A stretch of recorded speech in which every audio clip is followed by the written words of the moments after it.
Corporator కర్తం Pratap Reddy గారు మనతో ఉన్నారు. ఆయనతో మాట్లాడదాం. సార్, ఈరోజు మేయర్ ఎన్నిక ఏకగ్రీవంగా జరిగింది.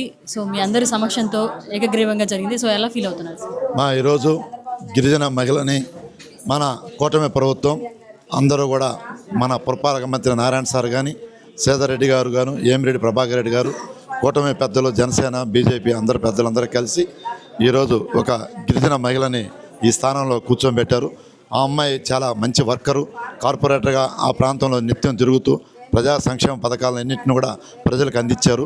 అలాంటి మంచి వ్యక్తి ఈరోజు ఆ సీట్లో కూర్చోవడం అందరు కార్పొరేటర్లు కూడా చాలా ఆనందంగా ఉంది. ప్రజలకు కూడా ఒక మంచి వ్యక్తిని కూర్చోబెట్టారని కూడా ఆనందపడుతున్నారు. ఈరోజు మా కూటమి ప్రభుత్వం అయినటువంటి మన మంత్రివర్యులు పొంగూరు నారాయణ గారికి, రూరల్ ఎమ్మెల్యే సీతారన్న గారికి, అలాగే మన ఎంపీ గారు ఏమిరెడ్డి ప్రభాకర్ రెడ్డి గారికి, బేదా రవిచంద్ర గారికి, అలాగే ప్రతి ఒక్కరికి కూడా పేరు పేరున ధన్యవాదాలు తెలియజేస్తున్నాం.